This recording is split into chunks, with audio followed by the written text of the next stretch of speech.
आज के वीडियो में हम समझेंगे क्रिटिसिज्म्स कौन कौन से हुए थे क्वांटिटी थ्योरी ऑफ मनी के।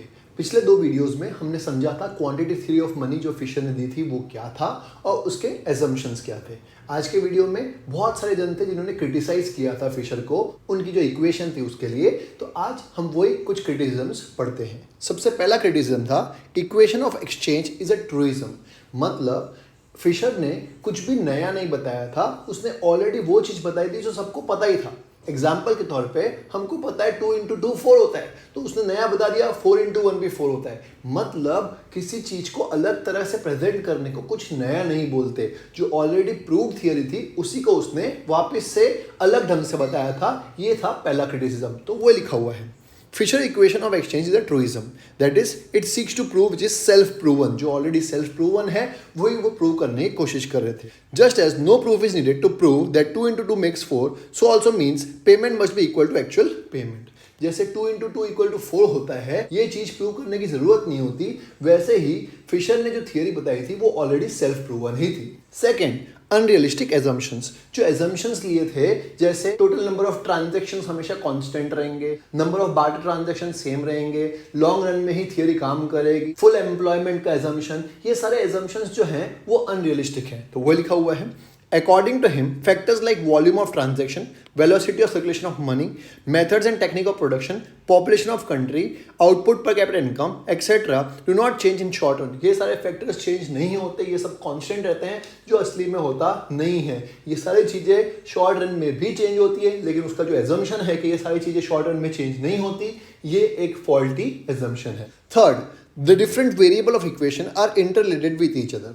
देखिए हमने जो इक्वेशन पढ़ी थी उसमें था mv = pt, that is 4 variables थे m, v, p और t, और ये सारे के सारे इंडिपेंडेंट होते हैं ऐसा फिशर ने कहा था। लेकिन असली लाइफ में ऐसा होता नहीं है, ये सारे के सारे वेरिएबल्स एक दूसरे पे डिपेंडेंट रहते हैं। तो वो लिखा हुआ है variables of equation like m, v, p and t are independent to each other. ऐसा कहा था किसने? फिशर ने। But in fact it is not so. The variables of equation of exchange are interrelated and interdependent. असली में ये interrelated भी होते हैं और interdependent भी होते हैं, इसलिए बहुत ज़्यादा क्रिटिसाइज किया गया था इस थियरी को।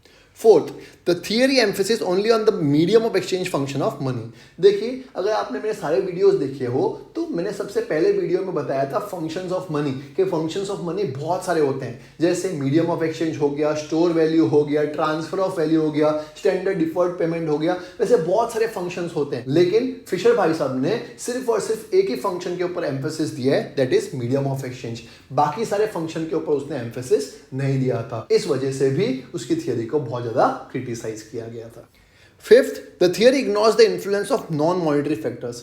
देखिए ऐसा है, मैं हूं, आप हो या इस दुनिया में कोई भी इंसान हो, सिर्फ और सिर्फ मॉनेटरी फैक्टर को कंसीडरेशन में नहीं लेता है। मॉनेटरी फैक्टर के साथ बहुत सारे नॉन मॉनेटरी फैक्टर्स को भी कंसीडरेशन में लेते हैं, लेकिन फिशर भाई साहब ने अपनी इक्वेशन में नॉन मॉनेटरी फैक्टर्स को टोटली इग्नोर कर दिया था, इसलिए भी उनकी थियरी को बहुत ज्यादा क्रिटिसिज्म मिला था। तो वो लिखा है In real life, besides monetary factors, there are certain non-monetary factors also which influence the price level. तो प्राइस के ऊपर भी monetary factors के साथ non-monetary factors भी असर डालते हैं। जैसे हमारे देश के रिलेशन कैसे हैं दूसरे देश के साथ, तो अच्छे टर्म्स होंगे उसकी वजह से भी प्राइस पर असर पड़ता है, खराब टर्म्स होंगे उसकी वजह से भी प्राइस पर असर पड़ता है। तो इसमें मॉनेटरी फैक्टर नहीं है, ये रिलेशन हो गया। रिलेशन कैसा है? नॉन मॉनेटरी फैक्टर, उसकी वजह से भी प्राइस पे इंपैक्ट पड़ता है, लेकिन ऐसे फैक्टर्स को फिशर भाई साहब ने कंसिडर नहीं किया है। Sixth, technical inconsistency in the equation of exchange. देखिए अकॉर्डिंग टू हिम ये जो इक्वेशन दी है फिशर भाई साहब ने वो पूरी तरह से इनकंसिस्टेंट है। क्यों? क्योंकि m जो है वो रिफर करता है money at a point of time. मतलब जो इक्वेशन में m है वो बताता है at a particular point of time कितना पैसा है, जबकि v बताता है वेलोसिटी कितनी है सर्कुलेशन ऑफ मनी की over a period of time. मतलब m बता रहा है at a particular point of time कोई चीज, जबकि v बता रहा है velocity of circulation of money at a period of time. मतलब एक वेरिएबल बता रहा है एक पर्टिकुलर पॉइंट ऑफ टाइम का और दूसरा वेरिएबल बता रहा है पीरियड ऑफ टाइम का, जो इनकंसिस्टेंट है। तो वही हमने बोला है कि आप दो इनकंसिस्टेंट चीजों कैसे साथ में ला सकते हैं, तो वो लिखा हुआ है Consequently, the expression MV involves inconsistency of multiplying two non-comparable factors. दो non-comparable factors को आपने साथ में ले आए हैं। Seventh, unrealistic assumption of full employment. एक और एजम्पशन जो फिशर भाई साहब ने बोला था अपनी थियरी में कि इकोनॉमी में फुल एम्प्लॉयमेंट होगी तभी ये थियरी काम करेगी, लेकिन हमको भी पता है ऐसी कोई इकोनॉमी है ही नहीं जिसमें फुल एम्प्लॉयमेंट हो। कहीं ना कहीं पे अनएम्प्लॉयमेंट तो होता ही है, चाहे वो वॉलंटरी अनएम्प्लॉयमेंट हो चाहे वो फोर्स्ड अनएम्प्लॉयमेंट हो, लेकिन अनएम्प्लॉयमेंट तो होता ही है। तो ये थियरी का एजम्पशन जो फुल एम्प्लॉयमेंट का है वो एकदम ही गलत है। 8th, the theory does not take into account the influence of rate of interest। देखिए किसी महापुरुष ने कहा है कि दुनिया का 8वां अजूबा है इंटरेस्ट। जिसने कंपाउंड इंटरेस्ट को समझ लिया वो कभी लॉस कर ही नहीं सकता या वो बिजनेस में हमेशा सक्सेसफुल ही होगा। लेकिन फिशर भाई साहब ने इस 8वें अजूबे को दैट इज इंटरेस्ट को अपने पूरी की पूरी इक्वेशन में कंसीडर ही नहीं किया। हमने पढ़ी थी P = mv + m-v' t, लेकिन यहाँ पे I का तो नामो निशान ही नहीं है, तो इसका मतलब पूरे इक्वेशन में I मिसिंग है। I मतलब इंटरेस्ट मिसिंग है। 9th, according to Crowther, the quantity theory of money explains how does it work but does not explain why does it work। जी हाँ, क्रोथर भाई साहब ने तो उसको ऐसे क्रिटिसाइज किया कि माना कि ये बता दिया थियरी कि कैसे काम करती है, बट क्यों काम करती है उसका रीजन तो फिशर भाई साहब ने बताया ही नहीं।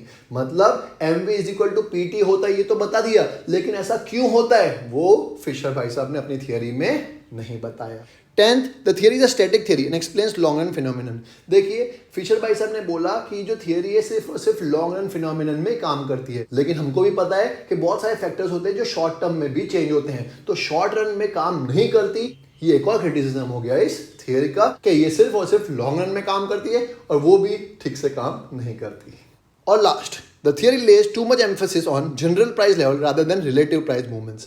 देखिए दो टाइप के प्राइस मूवमेंट्स होते हैं, एक होता है जनरल प्राइस लेवल और एक होता है relative price level. What do mean by relative? Relative का मतलब होता है पहले क्या था अब क्या है, क्या चेंज आया, वो भी समझना बहुत जरूरी है।